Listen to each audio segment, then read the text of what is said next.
반갑습니다. 오늘 강의를 진행하게 된 전병옥이라고 합니다. 춥고 바쁘시고 저녁 시간이 구하신데 이렇게 같이 시간을 좀 보내주셔서 다시 한번 감사를 드립니다. 시작하면서 조금 이제 바로 시작하지 않고 좀 몸을 좀 푸는 차원에서 강의에 대해서 조금 더 말씀을 드리고 이제 좀 시작을 해보면요. 뭐 이따가 제 소개도 따로 하긴 하겠지만 저는 주로 이제 기업 관련된 강의들을 일주일에 평균 한 번 정도 강의를 하거든요.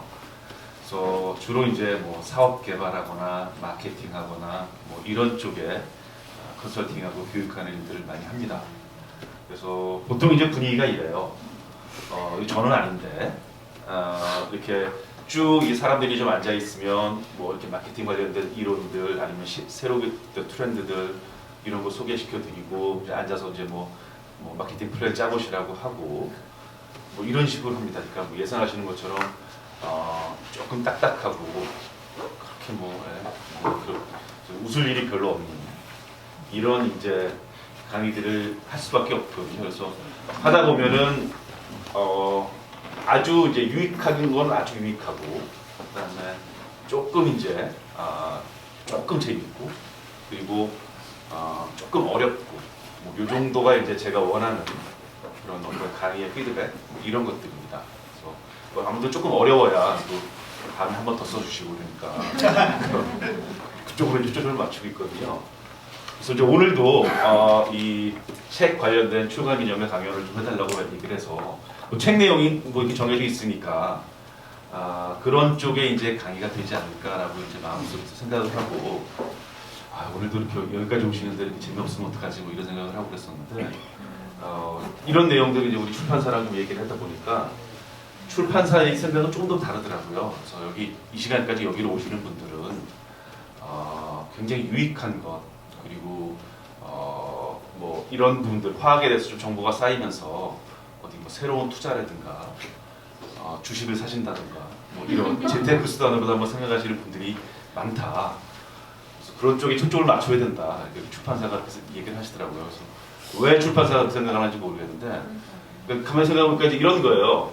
이런 이제 분위기를 좀 만들어 달라 이 자리에서 뭐 이런 겁니다. 그래서 이거는 사실 이제 제가 기업 강의하면서 계속 하는 일들이니까 뭐 이런 종목이 있습니다. 이런 기술들이 새로 나오고 있습니다. 그래서 그래 뭐 이런 거 해도 괜찮지 이렇게 생각을 하고 있었는데 또 이제 뭐 지금 한 또 뭐 어제 그제 이렇게 쭉 생각하면서 보니까 야 이것도 뭐 수익 뭐 이렇게 투자하고 이러는 것도 사실은 뭐 돈이 많아야 하는 거지.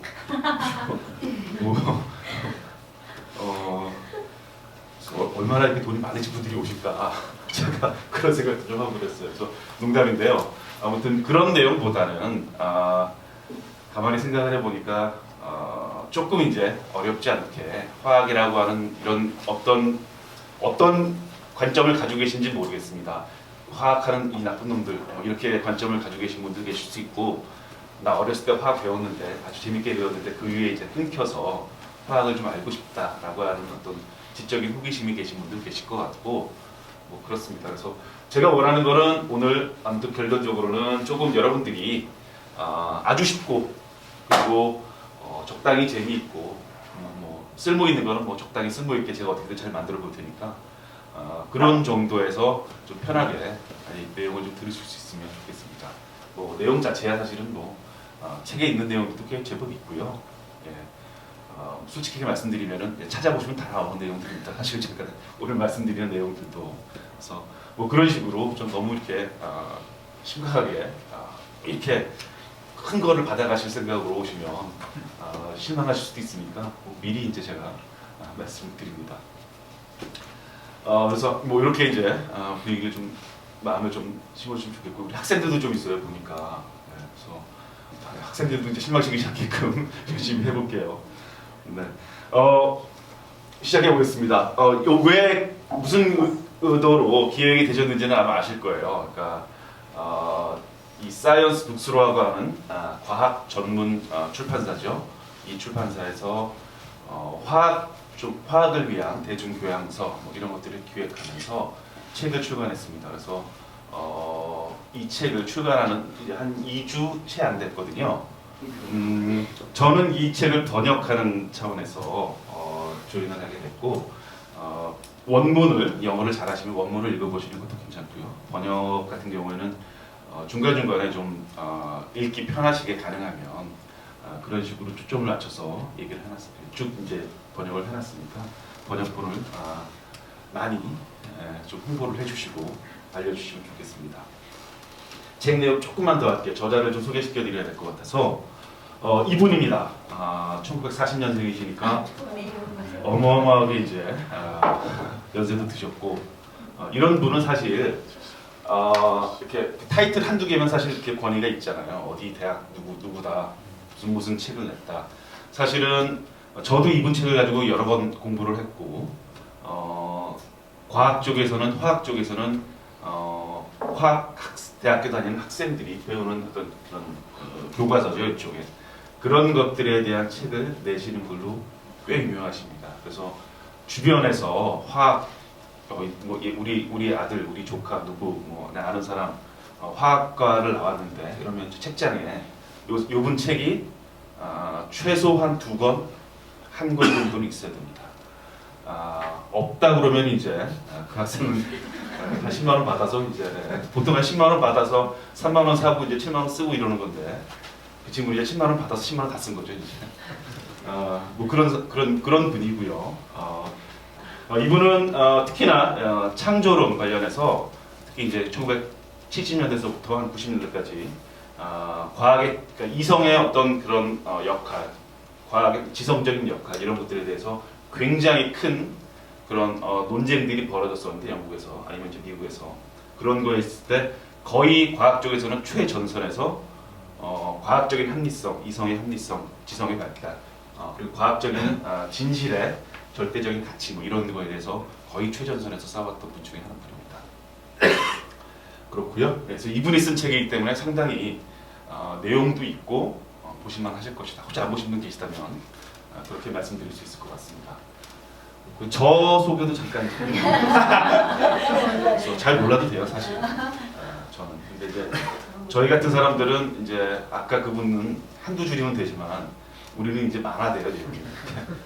스몰 노트들이 많기 때문에. 근데 저는 주로는 이제 물론 이제 대학원까지는 화학 관련된 공부를 했고요. 그 다음서부터는 기술 경영학, 기술 인문학 뭐 이런 쪽 요새는 기술 인문학 쪽에서 이런저런 일들을 하고 있고요. 사업 개발하고 마케팅 관련된 일을 합니다. 그래서 제가 이렇게 전문 뭐 이렇게 뭐 번역을 한다거나 이런 사람은 아닌데 왜 저한테 이제 이런 게 왔는지 모르겠어요. 아마 작년에 제가 케미컬 마케팅이라고 하는 책을 하나 써서 너도 글 좀 쓰는구나 뭐 이런 차원일 것 같아요. 그래서 왔고요. 아무래도 마케팅하는 사람들은 다른 분들에 비해서는 어떤 컨텐츠가 있으면 그 컨텐츠를 최대한 고객들이 원하는 그런 저희는 이제 보통 톤 앤 매너라고 얘기하는데 컨텐츠에 대해서 그런 톤 앤 매너를 고객들이 원하는 방향으로 최대한 만들어서 쉽게 전달해 드리는 거에 대해서 항상 고민하게 되잖아요. 그래서 그런 차원에서 아마 저한테 한번 번역을 좀 해봐라 라는 얘기가 있었지 않았을까. 저 나름대로 추측합니다. 혹시 저기 출판사분들한테 안 물어봤어요? 물어보면 뭐해. 아까 얘기했지만 싼 맛에 그냥 뻔히 그런 얘기밖에 안 할 것 같아서 그렇습니다. 그래서 지금까지가 이제 뭐 책에 대한 간단한 내용들이고요. 사실은 오늘은 화학이라고 하는 어떤 전반적인 상황에 대한 아니면 좀 이야기 이런 것들에 대한 것들을 좀 하고 싶어서 자리를 좀 마련했습니다. 그래서 책에 있는 내용보다는 실제로 어떤 내용들이 화학이라고 하는 것을 조금 더 입체감 있게 여러분들이 받아들일 수 있을까. 그래서 그런 거에 대한 고민들이 좀 많이 있었고요. 그래서 뭐 이런저런 루트를 통해서 일반 분들이 화학이라고 하는 거에 대해서 뭐가 있을 때 어떤 점들이 궁금해하시나 이런 것들을 쭉 한번 서치를 해보면 이런 질문들을 저희가 많이 받습니다. 어떤 핵심 원리라든가 반응 뭐 이런 것들 화학자들은 어떤 방식으로 연구하고 뭐 세상을 얼마나 바꿨냐 얼마나 바꾸고 있냐 뭐 이런 얘기부터 하실 수 있습니다. 그래서 이런 얘기들은 사실 책에 어느 정도는 비교적 상세히 여러 가지 방법을 통해서 소개가 되어 있어요. 그래서 가급적이면 이제 책과 겹치지 않는 법이나 해서 몇 가지만 추려서 말씀을 드리면 이런 겁니다. 화학은 어디서 왔을까? 뭔가 우리가 어떤 지식 체계를 알려면 그 발생학을 좀 아시면 도움이 되잖아요. 이거 왜 이런 것들이 사람들이 생각을 했고 이런 것들에 대해서 왜 고민을 했고 거기에 대해서 더 집중을 하고 그래서 화학은 어디서 왔을까? 이런 부분 그리고 어디로 가는가?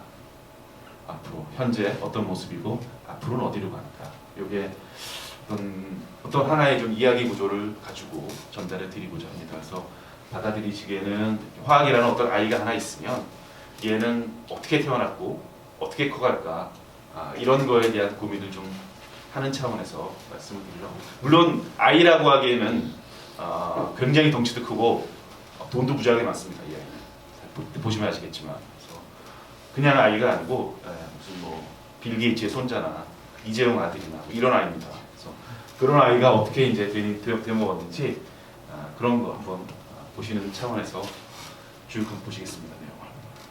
네, 그래서 내용을 조금 더 이제 가보겠습니다. 어디서 왔는지 좀 얘기해 보고 싶어서 일단은 아주 빅발의 사진소부터 시작을 하려고 합니다.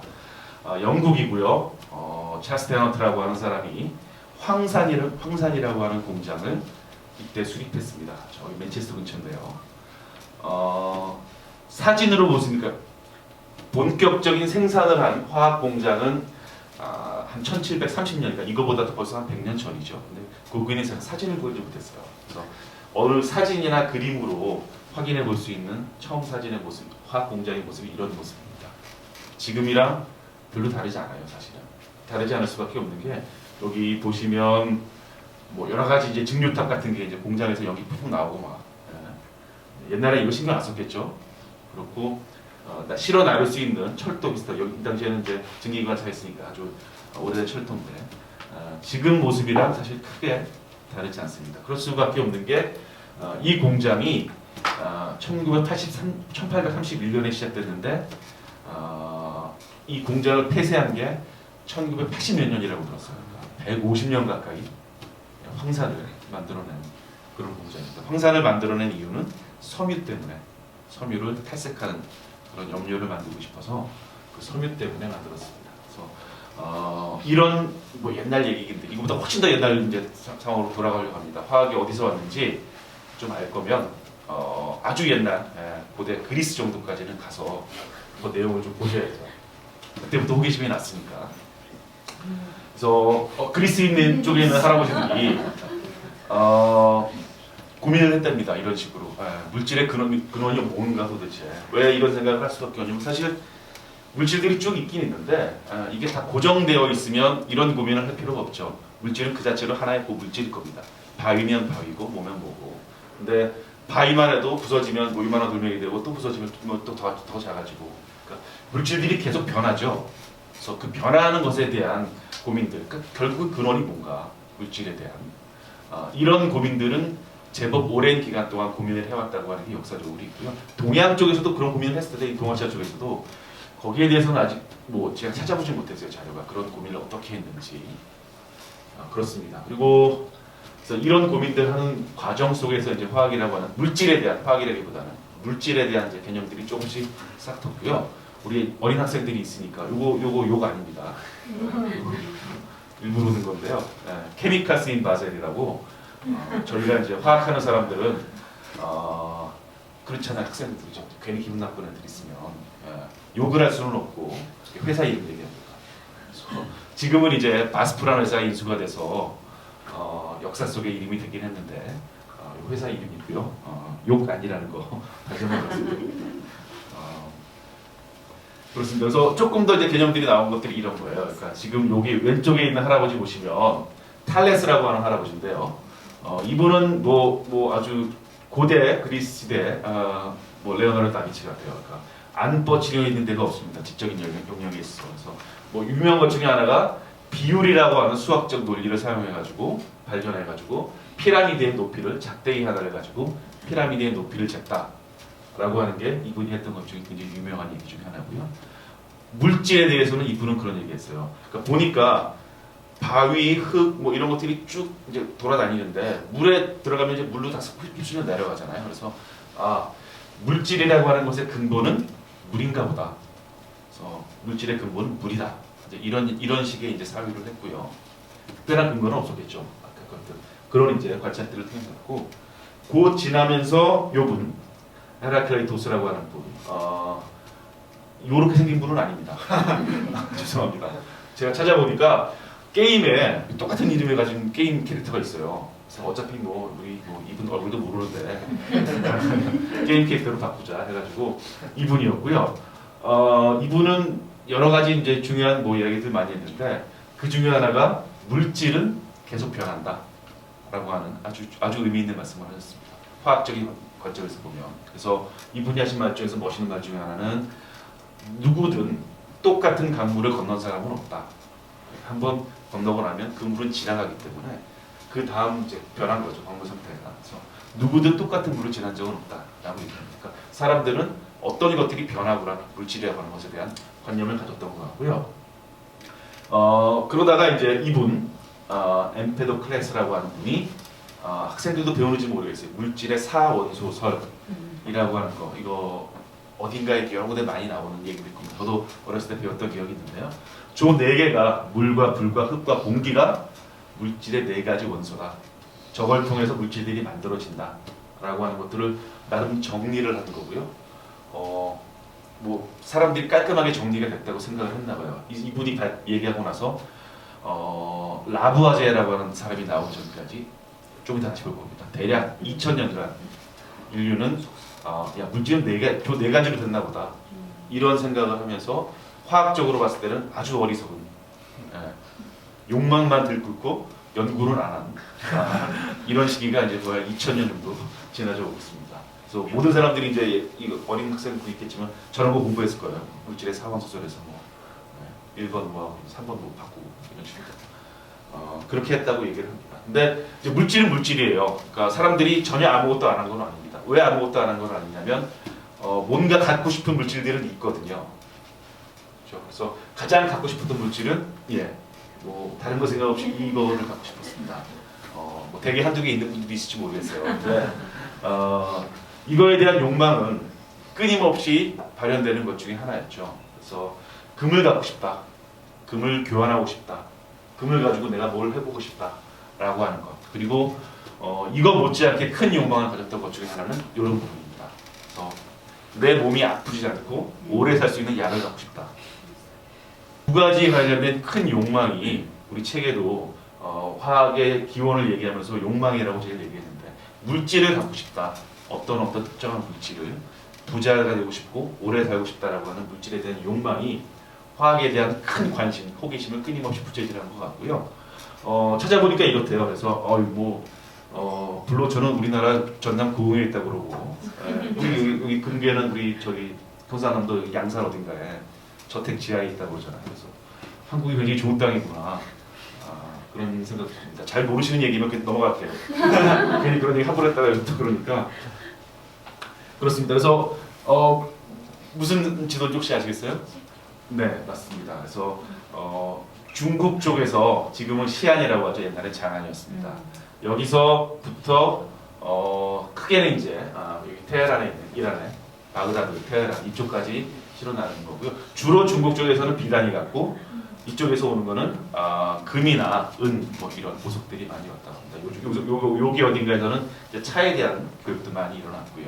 그래서 이 실크로드를 통해서 물물 교환이 일어났는데 내가 갖고 싶은 물질을 가져야 되니까 일어났습니다. 근데 기원을 보면 왜 요거 말씀을 드리냐면은 금을 중국어로는 진이라고 그러거든요. 진 간단하게. 그리고 이 아랍 쪽에서 사람들이 교육을 하니까 요 사이에 왔다 갔다 하면서 진이라는 말이 친이라는 말로 변하게 되고 이거는 정서는 아닙니다. 이런 얘기가 있어요. 혹시 그냥 참고적으로 들어두세요. 그리고 요쪽 어디로 가면 요거를 킨이라고 발음합니다. 그래서 중세가 넘어가면서부터는 그런 금을 만드는 사람, 킨을 좀 만들어라 이러는 사람을 가리켜서 연금술사, 알케미스트 뭐 이런 식의 발음이 됩니다. 그러니까 사실은 알케미스트가 이제 발음 그 변화가 돼서 케미스트리라고 하는 이름으로 온 거기 때문에 케미스트리 화학이라고 하는 자체는 금이라고 하는 것과 이 이야기에 따르면 금이라고 하는 것과 사실 관계가 깊죠. 그리고 물질을 소유하고 싶은 그런 욕망과도 굉장히 관계가 깊고요.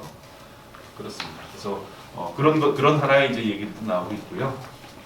그렇습니다. 우리 알케미스트, 그러니까 대략적으로 이제 아까 말씀드린 것처럼 2000년 동안 사람들은 그냥 아주 그 물질에 대해서 굉장히 물질은 네 가지 원소로 이렇게 저렇게 만들면 된다.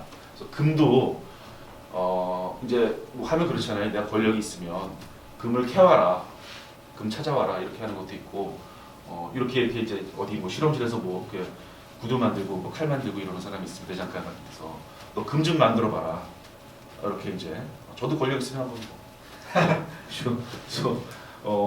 금 그냥 만들려고 그러면 안 되니까 뭐 금하고 비슷한 납, 주석 이런 거 갖다 주면서 이거 금으로 바꿔와라.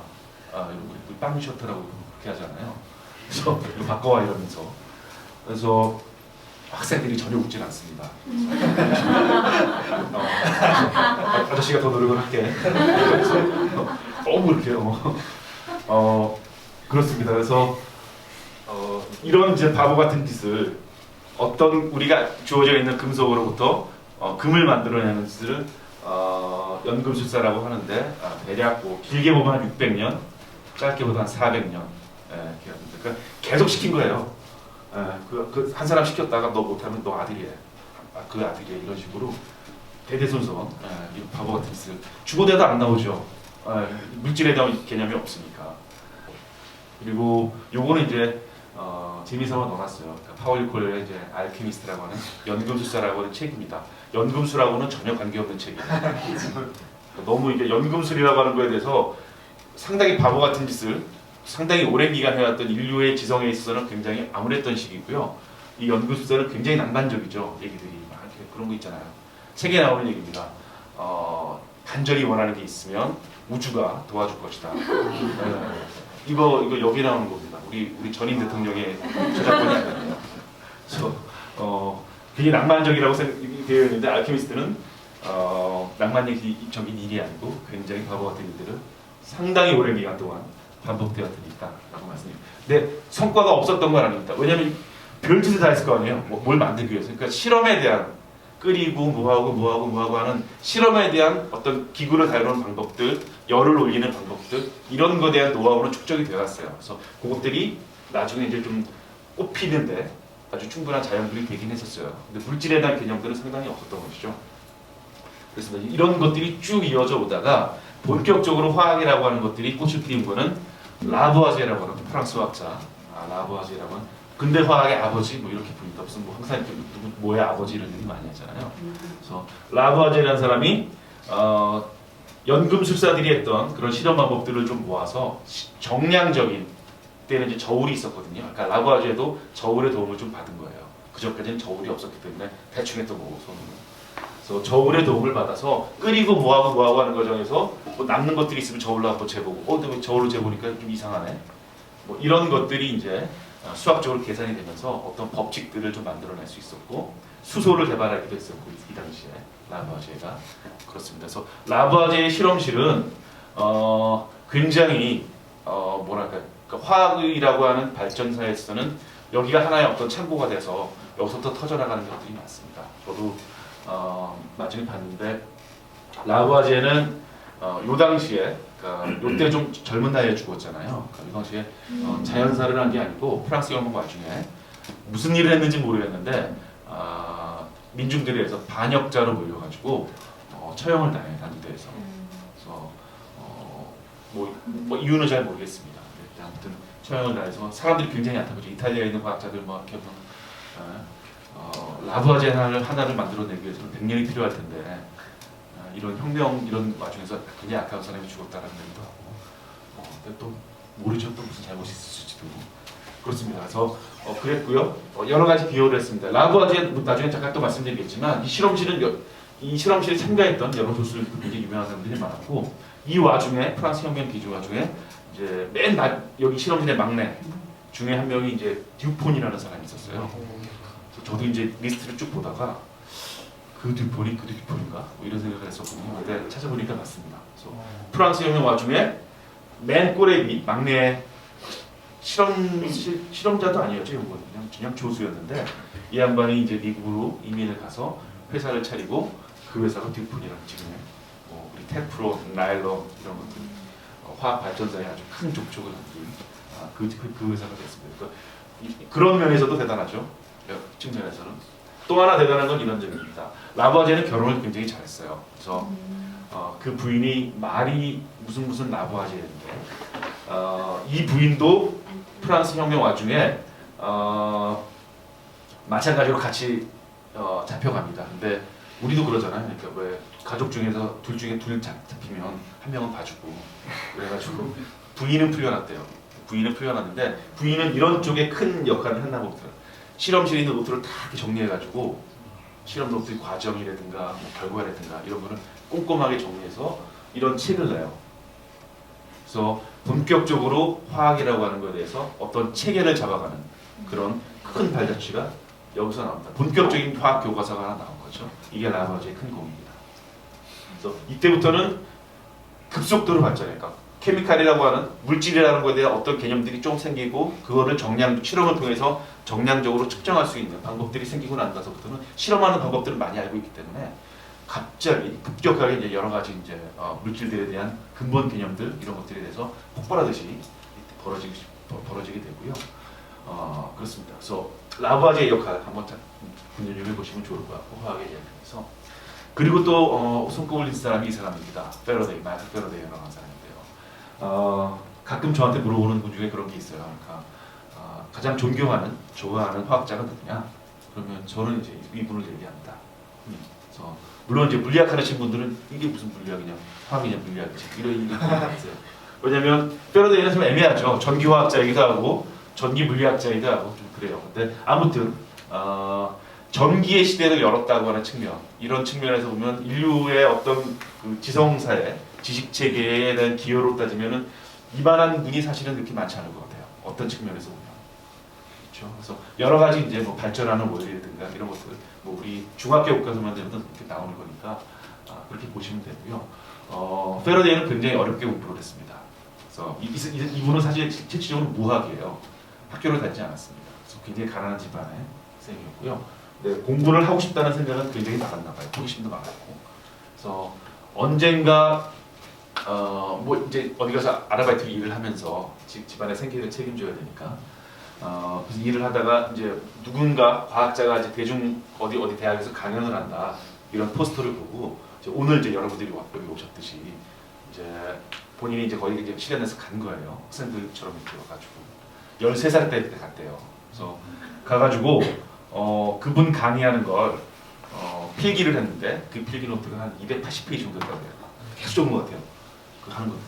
그래서 280페이지짜리 노트를 그 분한테 다시 보냅니다. 강의록이 없는 것 같으니 내가 다 당신 거 다 필기했으니 이거 써라. 이렇게 보내니까 이제 그분이 궁금하잖아요. 이 누구냐? 너 잠깐 와봐라. 그때 이제 13살짜리 꼬마가 학생이랑 비슷하죠. 필기 안 했대요. 오늘 필기하실 건 없습니다. 제가 저희 회사나 이런 데 자료 같은 거 다 저기 업데이트 해놓을 테니까 나중에 다운받아 가시면 되고요. 이분이 이제 그 13살서부터 이 실험실에 들어가서 돈 조금 받고 5년 동안은 비커만 닦았다고 그러고요. 뭐 계속 그렇게 공부를 했대요. 뭐 실제로 무학인데. 근데 굉장히 성실했고요.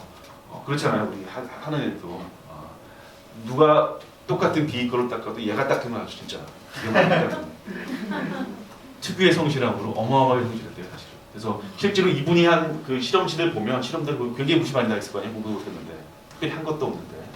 근데 보면은 끊임없이 했던 실험도 하고 했던 실험도 하고 했던 실험도 하고 그래서 새로운 발견하고 새로운 발견하고 이런 것들을 정리했대요. 그래서 이분은 사실 수학적으로 멋진 공식을 만들거나 이러지 못했어요. 실험적으로 뭔가 발견해가지고 그거를 정리하는 이런 부분이었고요. 또 하나 이제 제가 좋아하는 스토리 중에 하나는 이런 이제 강의를 했습니다. 본인이 못 배웠잖아요. 배우고 싶었는데. 그러니까 크리스마스 이브에 어린 학생들을 전국에 있는 어린 학생들을 가능한 학생들을 모아서 화학에 대한 강의를 시작을 했어요. 한 20차례 정도 19차례 했다고 얘기를 해요. 매년. 근데 돈이 없는 학생들이니까 뭐 실험실 뭐 이거 저거 가져와 이러면 안 되잖아요. 그러니까 니네 집에서 쓰는 초 하나 갖고 와라. 그래서 초 하나 갖다 놓고서 이 초를 놓고서 여기에 어떤 과학적 원리가 숨어 있는지 처음부터 끝까지 그걸 쭉 설명을 했다고 얘기를 해요. 그래서 많은 이제 학생들이 그걸 듣고서 과학이라는 게 이런 거구나 라고 얘기했더라고요. 거기를 이제 만들어서 책도 내고 이랬습니다. 그래서 이런 패러데이 이런 노력들 때문에 이제 쭉 화학에 대한 성립이 됐고요. 그래서 요 두 사람 화학 쪽에 관련해서는 두 사람을 한번 라보제랑 패러데이 쪽 눈여겨 보시면 좋을 것 같습니다. 그래서 화학이란 무엇인가 책이 이름이기도 한데 간단하게 정리만 할게요. 시간이 많지는 않으니까 화학은 하나의 지식책이죠. 과학책이고 약간 추상적인 학문이기도 합니다. 수학적으로 쫙 들어가 있는. 그리고 화학은 다른 과학이랑 조금 다른 건 굉장히 실용적인 도구이기도 하고요. 그래서 화학 같은 경우에는 어느 대학이나 화학과도 있지만 화학공학과도 있습니다. 엔지니어링 하는 파트가. 그래서 뭐 물리공학, 생물학은 뭐 생명공학 같은 게 있죠. 뭐 그렇게 있긴 한데 뭐 지구화학공학 뭐 이런 건 없잖아요. 그런 학문들이 잘못됐다는 게 아니고 화학은 특히나 더 이런 실생활의 엔지니어링 파트에서 실용적인 도구로서 많이 역할을 할 수밖에 없어요. 그럴 수밖에 없는 게 케미스트리라는 자체가 새로운 물질을 얻고 싶다. 내가 어떤 물질을 얻고 싶다. 그 물질을 가지고 부자가 되거나 오래 살거나 뭔가 일을 하고 싶다라고 하는 거에 그 자체에 포함되어 있기 때문에 그렇습니다. 그래서 이런 것들은 넘어갈게요. 그래서 화학이라고 하는 부분은 이제 이런 뭐 물리학이라든가 생물학 이런 것들이 쭉 있고, 요거는 이제 책에도 언급이 되어 있으니까 이거에 대해서 따로 설명드리진 않고요. 하다 보면 이제 이런 이제 쭉 원소들에 대한 체계들이 쌓이면서 주기율표도 만들어지고 우리 책에도 주기율표가 잘 정리되어 있습니다. 그래서 화학이라고 하는 개념들이 어떤 이제 물리학이나 다른 생물학적인 과학들과 서로 연관을 지면서 진행이 되어 왔고 물질들이라고 하는 것들이 발달해서 물질의 근본이 뭐다라고 하는 거에 대해서 점점 되면서 사실은 물질의 근본이 뭐냐라는 것을 고민하면서 이미 그 고대 그리스 시절에 물질의 근본은 이런 걸 거다 뭔지 모르지만 쪼개고 결국 안 쪼개지는 뭔가 하나 있을 거야. 이런 이제 어떤 이름은 붙여놨어요. 그래서 그 이름 혹시 뭔지 아십니까? 뭐라고 불렀는지? 쪼개고 예. 네, 맞습니다. 원자. 아톰이라고 하는 게 발음 속 좋지는 않은데요.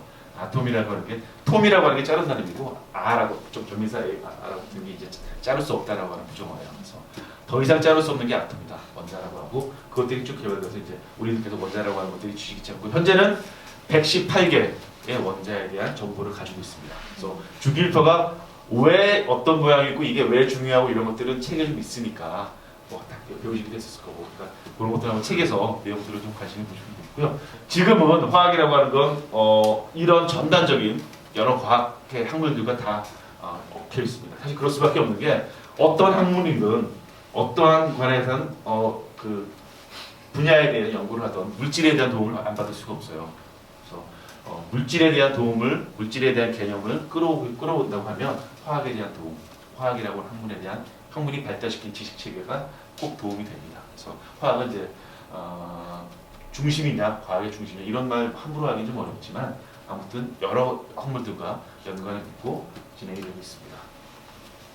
그래서 뭐 여기까지가 이제 대충 화학의 어떤 지나온 일들 어디서 왔는지 이런 것들 아주 간단하게 말씀을 드렸고요. 요 사진은 울산의 석유화학 단지입니다. 그래서 이 사진을 가져온 이유는 이 사진이 뭐 굉장히 멋있어 보여서 가져온 것은 아니고요.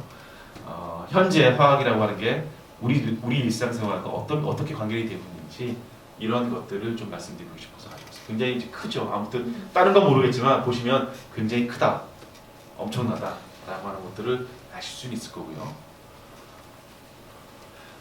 현재 화학은 크게 보면 이러한 우리는 이제 저희 산업 쪽에 있는 사람들은 이걸 가치사슬이라고 얘기합니다. 밸류체인이라고 이렇게 진행합니다. 이거는 이제 석유를 중심으로 한 가치사슬인데요. 사실은 이게 현재 화학 산업의 한 대략 85% 이상 차지하기 때문에 이게 다라고 말씀드릴 수도 있습니다. 미래 말하면 석유라고 하는 애들을 뭐 천연가스도 마찬가지인데요.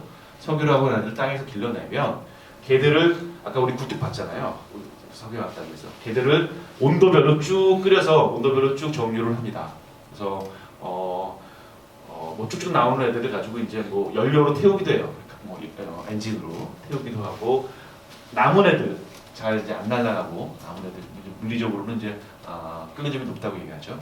그런 남은 애들을 가지고 기초 유분이라고 하는 걸 만듭니다. 주로는 에틸렌, 프로필렌 그리고 1,4 부타다이엔 그러니까 탄소 2개짜리, 3개짜리, 4개짜리 이 정도입니다. 기초 유분이기 때문에. 근데 끝말이 이렇게 N으로 끝나잖아요. 그거를 이제 아시겠지만 중간에 이제 이중결합이 하나 있어서 이중결합이 이제 원자들끼리 이제 밧줄 2개로 연결되어 있다가 밧줄 하나 풀리면서 다른 밧줄 가지고 이제 풀린 밧줄 하나 가지고 다른 원자 잡아오게끔 하는 이런 역할들을 하기 때문에 이중결합이 꼭 필요해요.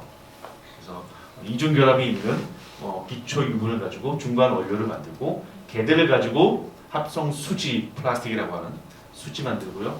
섬유 대부분 다 면, 뭐 실크 이런 빼고는 거의 대부분 다 합성 섬유죠. 그래서 섬유 만들고요, 고무도 만들고 그리고 기타 화학 제품들을 쭉 만들어냅니다. 그래서 보시면 거의 화학과 관계없는 제품들 보시기 좀 어려울 거예요. 사실은 어려운 정도가 아니라 불가능합니다.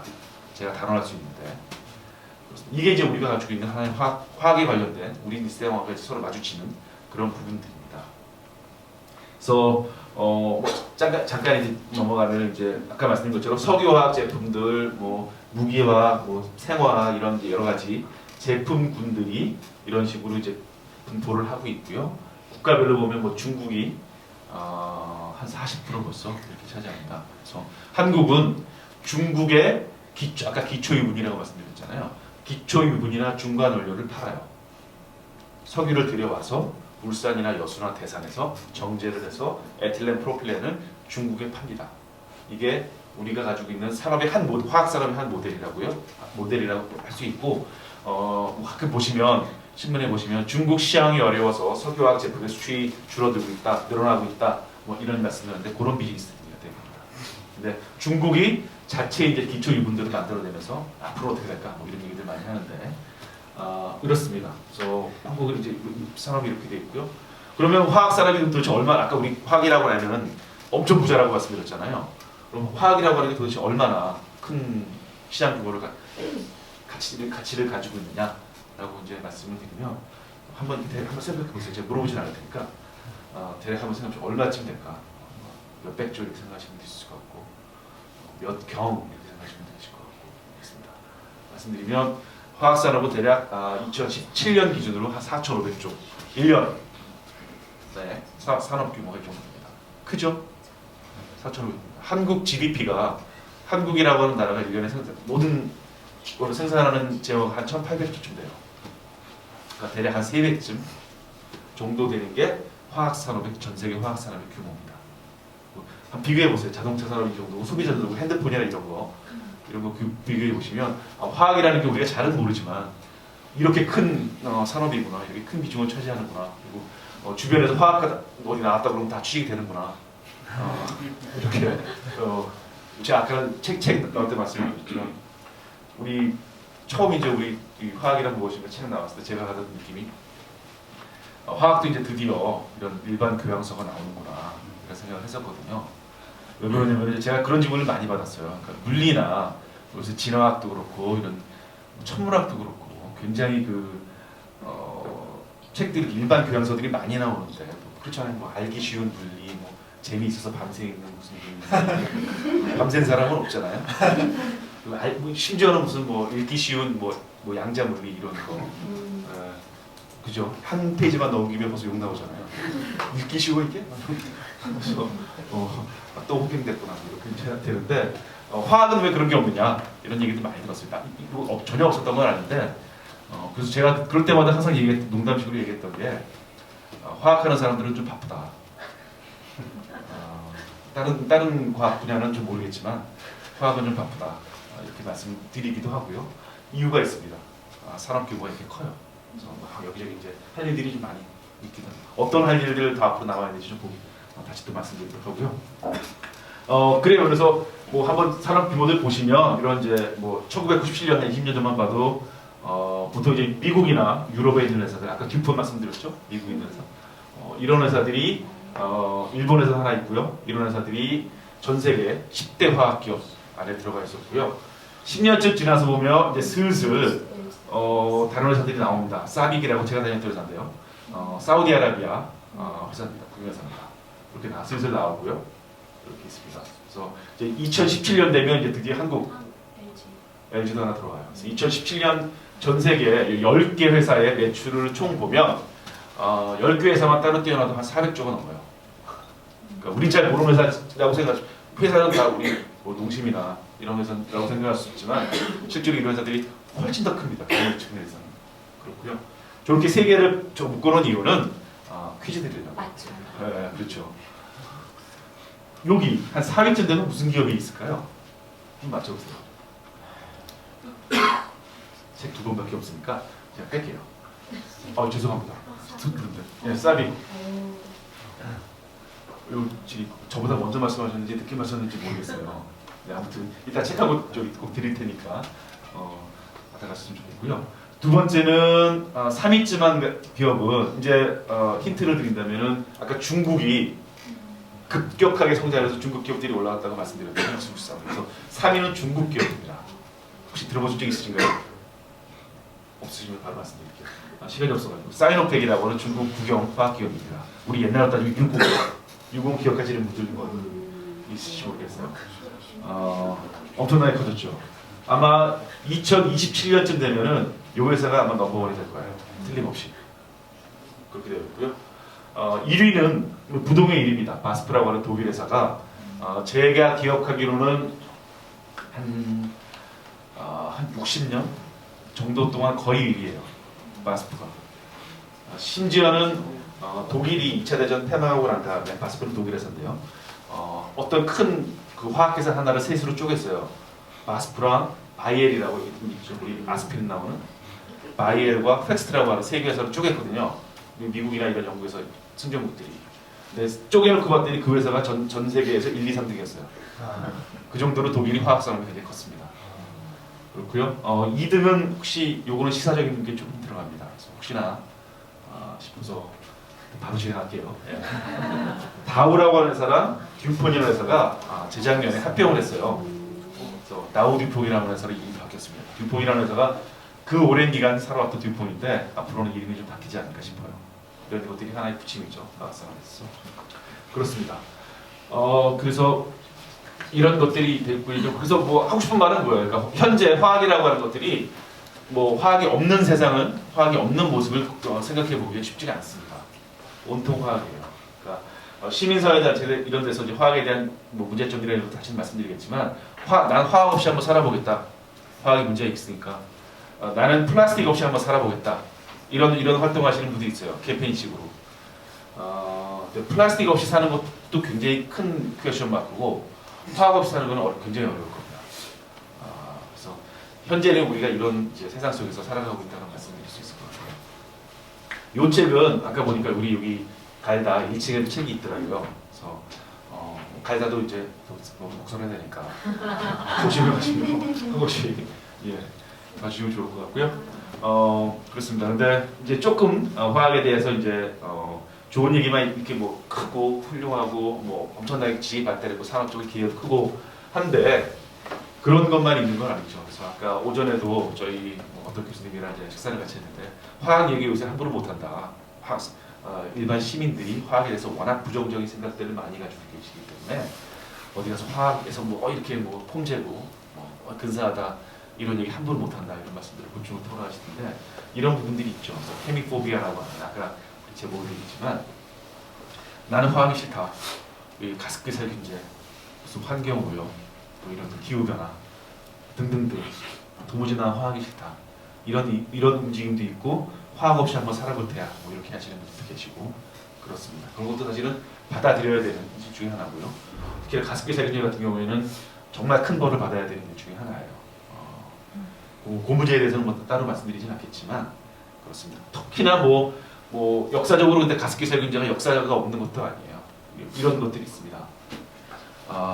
프리츠 하버라고 아시는 분들이 좀 이분 스토리를 좀 아시는 분들이 있을지 모르겠어요. 책에도 잠깐 소개시켜 놨는데 1918년인가 노벨 화학상을 받은 분입니다. 그만한 연구공로가 있어요. 그리고 제 생각에는 20세기 초에 들어서 가장 획기적인 연구 개발을 한 분 중에 하나입니다. 뭘 했냐면 비료를 개발하는 일에 공헌을 했어요. 그러니까 우리가 무슨 농작물을 기르는데 비료 없이 농작물 기르는 것들이 지금에 와서 생각할 수가 없잖아요. 그리고 비료가 없다면 아마 인구가 이렇게 폭발적으로 증가하지도 않았을 겁니다. 그래서 물질이, 그러니까 식물이 자라기 위해서는 탄소도 필요하고 산소도 필요하고 수소도 필요하고 질소도 필요한데 다른 것들은 다 뭐 물을 주거나 광합성하거나 광합성 들어봤지 않습니까? 그래서 광합성하거나 이렇게 받아들이면 되는데 공기 중에서 질소는 못 받아들여요. 그래서 질소를 어떻게 받아들일까? 그래서 질소를 공기 중에 질소 많은데 너무 안정된 물질이 질소를 못 받아들여서 질소를 암모니아라는 하는 물질을 만들고 그 암모니아를 질산칼륨이라고 하는 물질로 변경시켜서 비료를 만들겠다라고 하는 게 지금까지도 여전히 쓰이는 방법 중에 하나입니다. 그래서 그런 비료를 만드는데 개발을 했고요, 기여를 했고 그것만 했으면 다행인데 이분은 유태인이에요. 근데 독일에서 활동을 했습니다. 아까 말씀드린 것처럼 독일 화학 이파트를 했잖아요. 그래서 굉장히 기이하신 분인데 1차 대전에 왜 힘들게 총으로 쏴서 사람을 죽이냐, 저기 가스 같은 거 확 내버려버리면 대량으로 살상할 수 있는데 이런 아이디어들이 이제 생겨난 거죠. 그래서 그런 거 누가 잘하니? 그랬더니 그런 거 뭐 암모니아 가스 잘 만들고 이러는 게 프리츠 하버라는 친구가 여기 있다, 데리고 와. 그래서 프리츠 하버한테 독가스, 신경살산가스, 염소가스인데요, 를 개발해라. 그래서 조금의 후회도 없이 망설임 없이 개발합니다. 그래서 대량으로 사람을 살상하는 일들은 실제로 사용이 되고요. 최소한 20만 명이 죽었다고 하고 100만 명 이상이 후유증에서 시달렸다고 얘기를 해요. 그리고 1차 대전이 끝났습니다. 그래서 도망갔어요. 당연하죠. 독가스 개발한 거 찾아봐, 이렇게 됐을 거 아니에요. 도망갔다가 우리 스웨덴의 할리먼에서 노벨상 주는 데에서 느닷없이 이 질소를 개발한, 비료를 개발한 공로를 인정해서 프리츠 하버한테 노벨 화학상을 주자. 난리가 났어요. 지금 생각해 보시면 그때서야 이제 프리츠 하버가 탁 나타나요. 어디 한 10년 숨어 있다가 그렇게 이제 이렇게 그런저런 일들이 있습니다. 그리고 이제 다시는 하지 마, 노벨상 줄 테니까 뭐 이렇게 했는데 2차 대전 또 벌어지잖아요. 그때는 이제 염소가스 봤더니 시원치 않았어. 나는 포스젠이라고 하는, 지금은 이제 폴리카보네이트라고 하는 플라스틱을 생산하기 위해서 사용하는 가스인데요. 포스젠 가스를 쓰면 염소 가스보다 훨씬 더 많은 사람을 죽일 수 있다. 이런 걸 이제 해가지고 했던 사람입니다. 부인은 또 화학자였는데 부인은 자살을 했어요.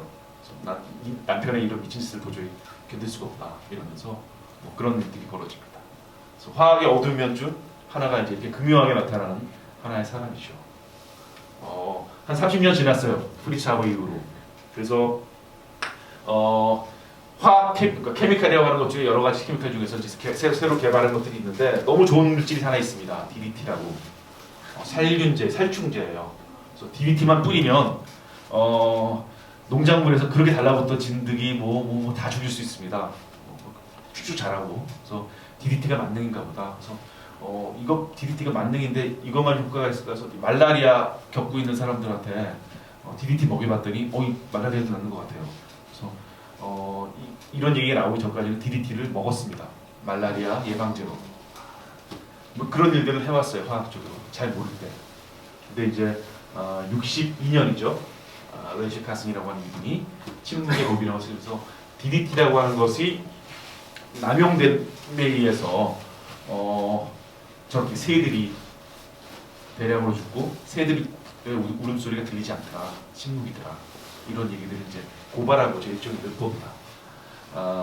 근데 새들이 죽은 이유는 DDT를 섭취한 그런 새들의 먹이사슬 통해서 벌레들 이런 것들이 마찬가지로 제치되면서 새들이 죽었다, 이런 것들이 후에도 보겠지만 이런 현상은 계속 반복되죠.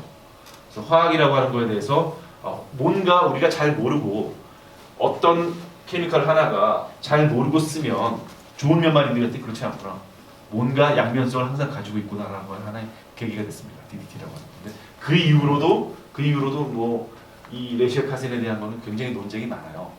정말 잘한 거냐. 그러니까 DDT라고 하는 것에 대한 위험성을 고발하는 것은 좋은데 미국이야 DDT를 뭐 안 쓰면 그만이지만 다른 걸로 대체하면 그만이지만 다른 나라들은 아프리카나 이런 데는 그렇지 않은 상황이 안 되었는데 그런 나라들은 어떻게 살라고 뭐 이런 얘기들도 많이 나오고 그래서 여러 가지 논쟁 속으로 들어갔던 그리고 화학이라고 하는 케미칼의 효용성에 대해서 양면성에 대해서 본격적으로 논의하게 된 당시입니다. 그래서 대략 한 60년, 50년 전쯤 얘기죠.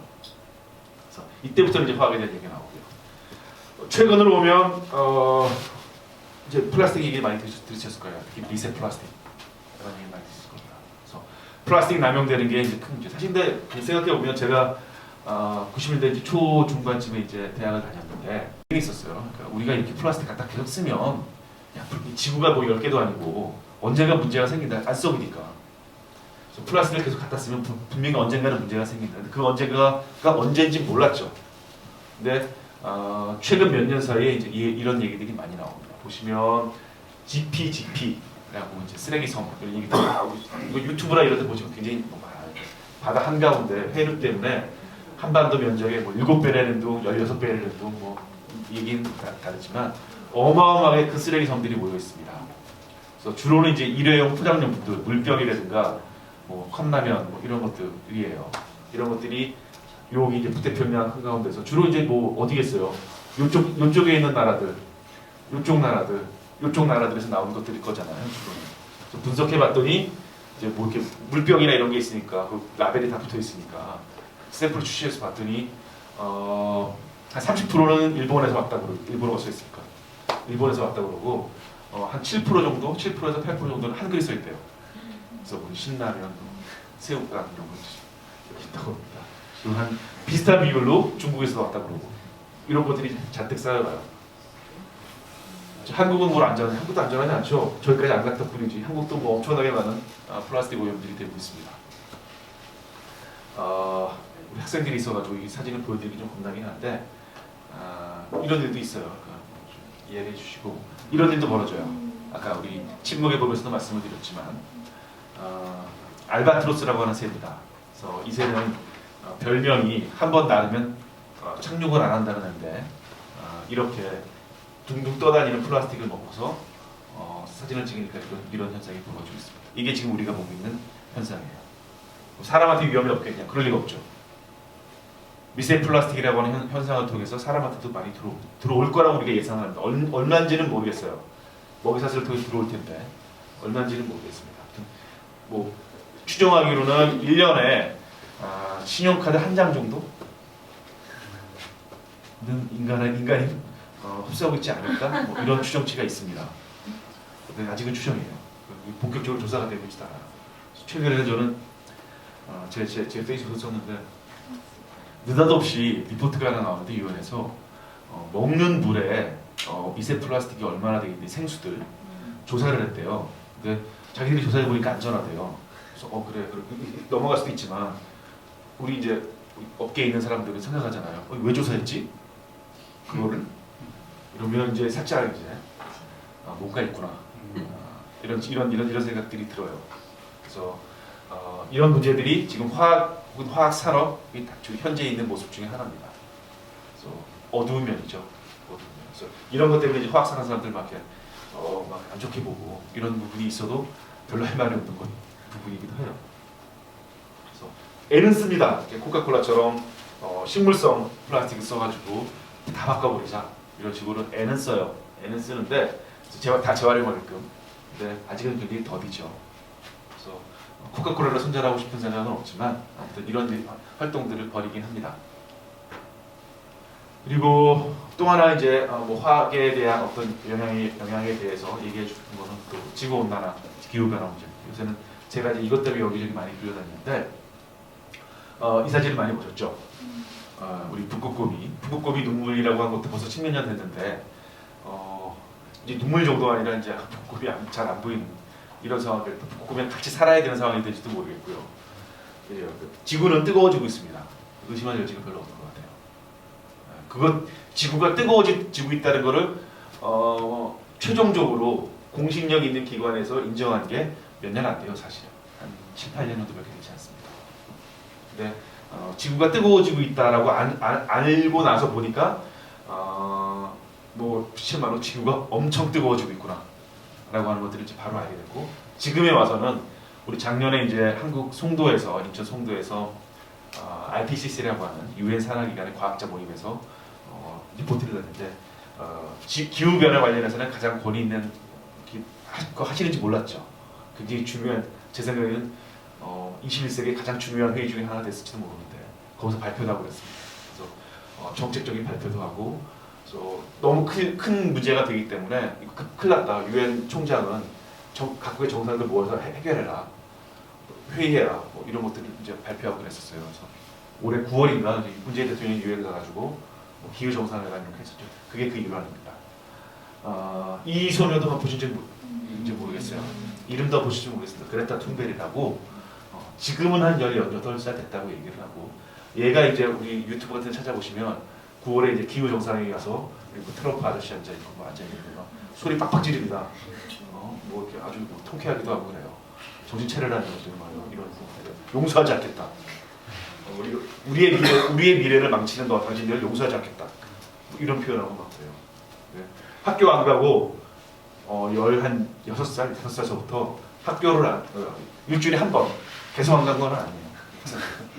일주일에 한 번 오후 시간이가 이렇게 학교를 안 가고 의사당 앞에서 기후 대책을 내놔라, 이런 느낌을 일종의 이제 항의 집회를 혼자서 1인 시위를 하고, 이게 이제 급속하게 퍼져서 지금은 유럽 같은 경우에는 굉장히 많은 학생들이 동반 시위, 동참 시위 하고 그렇습니다. 한국도 몇 번 시도해봤는데 그 시도하는 거에 대해서 저도 참여를 했었는데 굉장히 이제 한국 학생들은 조퇴돼요. 조퇴해서 써줘요. 그런 거 얘기하더라고요. 그래서 우리 그거 모르는데 막 이런 정도 얘기하고, 교육청에 전화해봐 막 이런 한국은 이제 그런 조건들이 있더라고요. 그렇습니다. 그래서 기후 변화는 굉장히 큰 문제고요. 기후 변화가 문제가 되면 화석 연료를 쓰기 때문에 그렇습니다. 아까 우리 석유 얘기했잖아요. 석유를 중심으로 한 에너지 체제, 석유를 중심으로 한 산업 체계가 우리 전 산업에, 우리 일상생활에 다 영향을 미치면서, 그거를 쓰기 시작하면 이제 이산화탄소가 많이 배출되고요. 이산화탄소가 많이 배출되면 지구가 뜨거워집니다. 그래서 다 연관이 되어 있죠. 그래서 이산화탄소를 덜 배출하는 방법이 뭐냐, 이거에 대한 고민들이 앞으로는 점점 더 많아질 겁니다. 그래서 투자하실 의향이 있으시다면 좀 이따 다시 보여드릴 텐데, 이산화탄소에 대한 것들 한번 보시면 좋습니다. 요거는 조금 이제 좀 설명이 필요한 그림이긴 한데, 제가 돌아다니면서 이 그림에 대한 설명은 제법 합니다. 들으시는 분들이 조금 이제 어떻게 들으시는지 모르겠어요. 네. 그림은 뭐냐면 한 12,000년쯤 전에 지구는 원래 이렇게 날씨가 온화하지 않았어요. 굉장히 심했습니다. 온도 편차가. 더웠다가 추웠다, 더웠다, 추웠다. 근데 한 12,000년쯤 전에 이렇게 온화한 기후 언덕에 올라가서 비교적 지금 우리가 살고 있는 것처럼 온화한 기온들, 특히 이제 북반구들은 온화한 기온 속에 놓여 있죠. 그러니까 굳이 그러니까 날씨 때문에 어디 도망다닐 필요가 없어요. 몽고처럼 유목민들은 다 이러고 대충 여기서 살자 우리, 이렇게 이제 됐고, 그때서부터 이제 뭐 글도 만들어내고 그림도 그리고 이제 이렇게 되는 거죠. 그래서 그런 기간을 굉장히 오랜 기간 지나왔습니다. 그런 기간을 이제 홀로센 이런 식으로 표현해요. 온화한 기후라고 말씀드리거든요, 지질학적으로. 근데 최근에 급격하게 한 150년 전 동안 급격하게 기후가, 이산화탄소가 많이 배출되면서 온도가 많이 올라가게 되고, 지금에 와서는 온도가 많이 올라가게 되면, 어느 시점이 넘어가서 올라가게 되면 회복할 수 없는 지경으로 갈 수도 있다라고 얘기들을 합니다. 그래서 아예 이제 굉장히 뜨거운 지구라고 얘기를 하는데, 제가 표현을 하는데, 뜨거운 지구, 한 산업화 시기 한 150년 전에 비교해 보면, 아까 우리 찰스 테너트라고 하는 옛날 황산 공장 말씀드렸잖아요. 그 시기 대비 한 3도 정도가 올라가면 우리는 일로 간다. 이 나락으로 떨어지고 여기서부터는 복원이 안 됩니다. 그렇게 될 것 같아요. 그리고 여기 갈림길에서 이쪽으로 다시 원래 우리 온화한 언덕으로 가기 위해서는 1.5도가 넘어가면 안 된다 라고 하는 것들이 지금 현재 과학자들이 얘기하는 겁니다. 근데 이미 1도가 넘었어요. 그래서 나머지 0.5도가 되기 전에 우리가 어떻게 할까 이런 거에 대한 고민들이 있습니다. 그래서 지금은 이 갈림길 근처에 와 있다 라고 하는 그림들을 이 그림에서 말씀을 드리려고 하고요. 그만큼 중요한 일이다 라고 말씀을 드리고 싶습니다. 그래서 이 분야도 한번 관심을 가지고 쭉 지켜봐 주셨으면 좋겠어요. 그래서 여기에 대해서 화학 이렇게 얘기하셔도 할 말은 없는 거긴 합니다. 그래서 조금 정리하면 화학이라고 하는 건 도전이 있습니다. 여지껏 잘 지내왔는데 돈도 많이 벌고 근데 도전이 없는 건 아닙니다. 보시면 자원 고갈 문제, 석유라는 게 뭐 언제까지 있는 건 아니잖아요. 그리고 다른 물질도 마찬가지고 환경 오염 이런 것들이 많습니다. 그래서 이런 것들을 이제 화학자들이 놀고 있는 건 아니니까 엄청나게 많은 돈을 투자하면서 새로운 기술 플랫폼, 성장 플랫폼을 마련하라 라고 해서 관련 기술들이 많이 개발되고 있습니다. 다 아시는 내용들일 거예요. 새로운 대체 에너지를 개발해야 되고요. 석탄이 문제가 되니까 석탄 대체하는 기술들 빨리 개발해야 된다라고 하는 것들, 신재생 에너지, 태양열이나 풍력이나 이런 것들 앞으로는 계속 갈 것 같아요. 에너지 효율을 관련된 에너지 효율을 좀 높여야겠다라고 하는 것들, 이런 기술들 지금 점점 더 많은 것들이 진행이 되고 있고요. 투자도 점점 많이 되고 있습니다. 그래서 이렇게 이렇게 좀 여유가 있으시면 제가 좀 이따 다시 한번 말씀드릴 테니까 그쪽으로 이제 이렇게 또 이렇게 좀 투자를 해보셔도 괜찮을지 모르겠습니다. 괜찮을 거예요. 인구 구조도 좀 변하고 있죠. 그래서 한국 같은 경우는 특히나 이제 노령화 이렇게 표현하는데 바이오, 헬스케어 이런 관련된 부분들이 많이 진행되고 있어요. 그래서 실제로 지금 같은 경우에는 한국 같은 경우도 그렇지만 거의 유일하게 빠르게 성장하는 산업이 어디냐? 그러면 바이오 산업이라고 대부분 얘기합니다. 전 세계적으로 다 똑같이 거의 비슷한 상황으로 얘기를 해요. 그래서 벤처 투자라든가 이런 거에 투자에 대해서 관심 있으시면 제가 주로 하는 일이 그쪽이기도 하고요. 이런 바이오, 제약, 헬스케어, 의료기기 이런 거 관심을 가지고 보시면 대략적으로 코스닥에 상장하는 기업이 한 5개 정도 된다고 예를 들어 비율로 보면 한 5개 중에 코스닥 상장하는 5개 기업 중에 하나 정도는 상당히 대박을 칩니다. 우리 주식이나 이런 차원으로 말씀을 드리면 꽤 비율이 높은 거죠. 그래서 코스닥 뭐가 상장하는지 잘 보시기만 해도 괜찮습니다. 그리고 5개 중에서 한 개를 고르는 게 어떤 거냐, 이제 그런 것들이 이제 궁금하시잖아요. 근데 그런 것들이 이제 다시 다른 기회에 유료 농담이고요. 그런 거 좀 다른 기회에 문제가 될 수도 있으니까 다른 기회에 다시 말씀드리겠습니다. 그런 것들을 얘기하기도 해요. 그리고 시장의 세계화라고 하는 건 그래서 이제 농업 관련된 부분들 특히나 더 많이 진행이 되고 있고, 지금은 종자 이런 거 그린바이오라고 얘기를 합니다. 이 산업을. 그래서 그린바이오 관련된 화학 산업들, 화학 기술들 이런 것들이 눈부시게 발전하고 있고요. 그 외에 이제 여러 가지 녹색 기술, 이게 제 전공인데요. 에너지 저장하는 것들, 우리 한국 같은 경우는 ESS, 연료전지, 특히나 연료전지, 수소 경제. 한국이 지금 거의 특히 이제 이번 정부 들어와서 이제 우리가 정말로 이제 새로운 기술 플랫폼을 만들겠다라고 하는 그런 다짐을 하고 있는 것 같아요. 그 수소 경제를 이제 기술적으로 연료전지라고 얘기를 하는데요.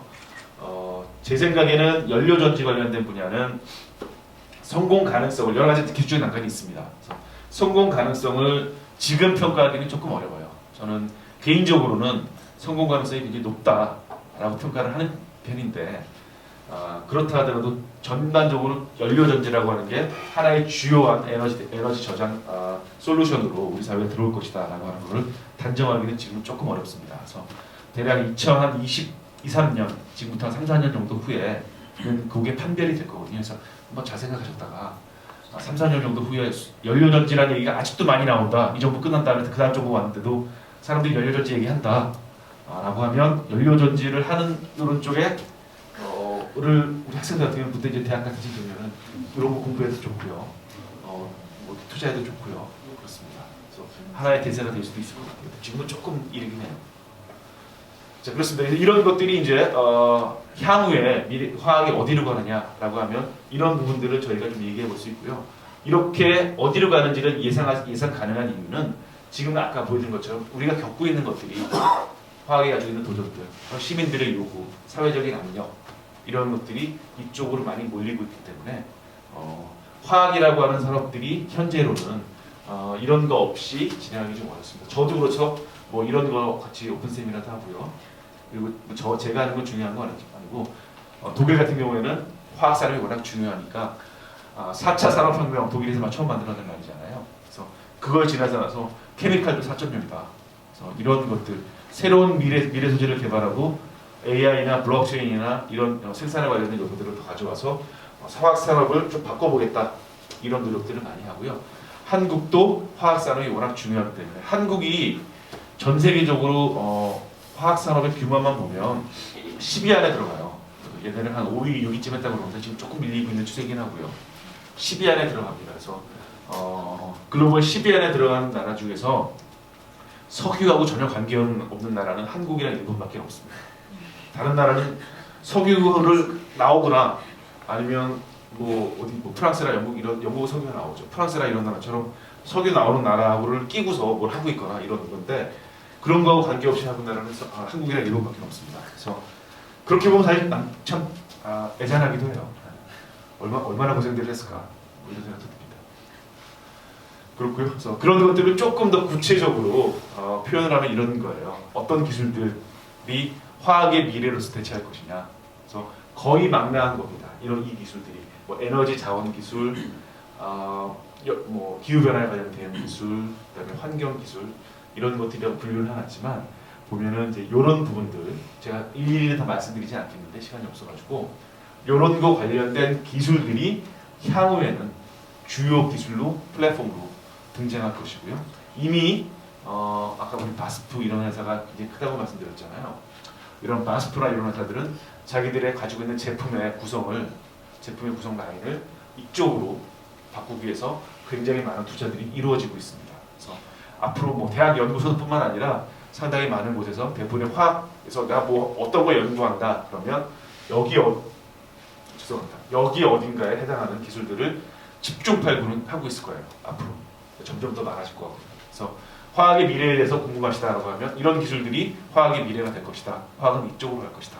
라고 보셔도 될 것 같고요. 언제까지 갈 것이냐? 최소한 2050년까지는 이 방향으로 갈 수밖에 없을 겁니다. 그래서 향후에는 이런 부분에서 혹시 더 관심을 가져주시면 좋을 것 같고요.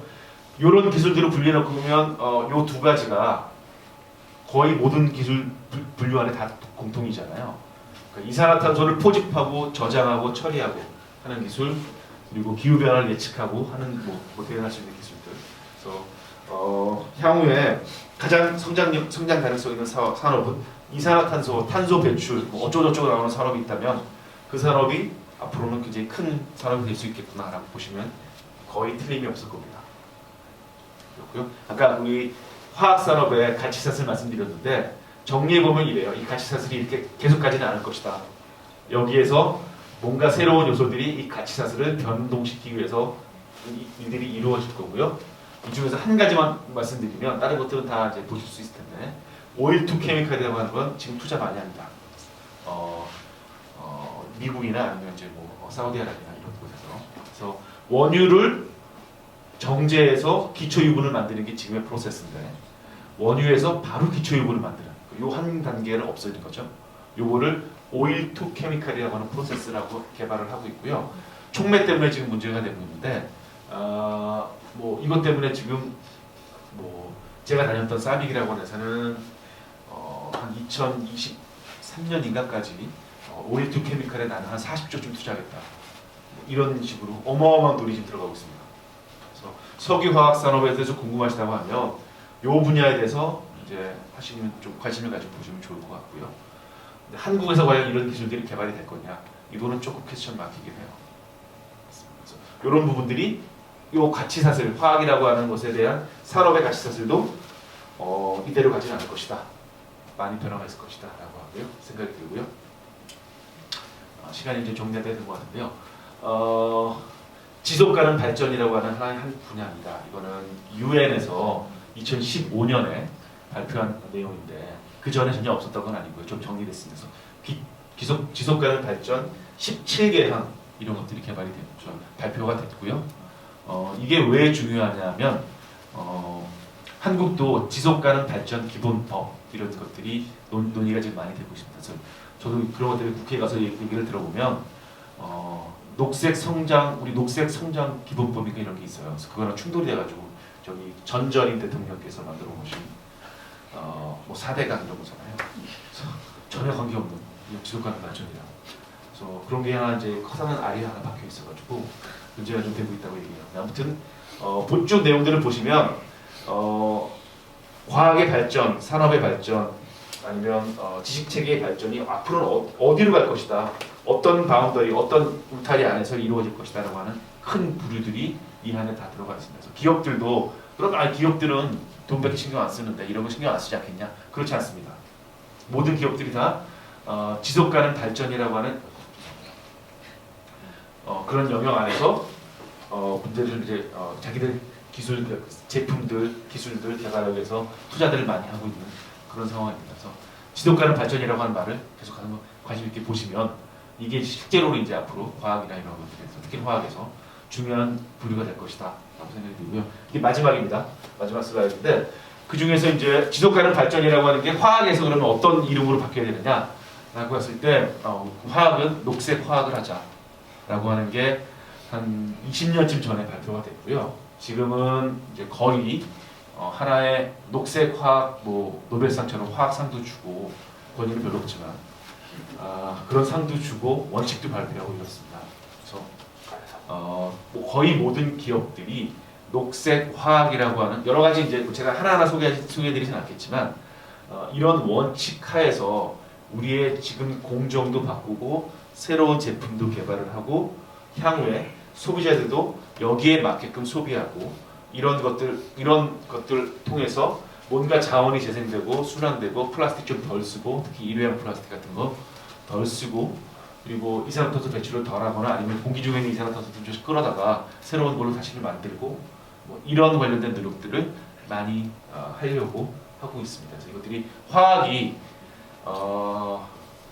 화학이 뭐하냐 세상이 이 모양인데 너희 때문에 이 모양인데 이렇게 얘기를 하셨을 때 그런 말씀 자체가 전혀 의미 없는 게 아니죠. 충분히 받을 만한 지적인데 거기에 맞게 대응하려고 하는 맞게 그런 시민들의 압력, 사회적인 압력에 맞게 바꿔보려고 하는 노력 중 하나가 이런 모습, 녹색 화학이라고 하는 모습이고요. 이거는 사실 기업들이 잘하고 있으니까 가만히 놔두면 하긴 할 텐데 굉장히 천천히 할 겁니다. 눈치 딱 보면서 잘 하시잖아요, 기업들이. 그래서 더 많은 압력 아니면 뭐 이런 사회적으로 아니면 뭐 이런 것들에 대해서 더 많은 압력, 더 많은 감시 이런 것들을 주셔야 기업들 입장에서도 이거 우리 큰 문제 생길 수 있겠구나 라고 생각을 하면서 일들이 진행될 수 있을 겁니다. 그래서 그런 것들을 더 관심 있게 봐주셨으면 좋겠고요. 앞으로의 화학은 어디로 갈까 생각해보면 이제 이런 방향으로 화학이 갈 수 있을 것이다 라고 말씀드리면서 제 얘기는 여기까지 해서 마무리하는 걸로 하겠습니다. 감사합니다.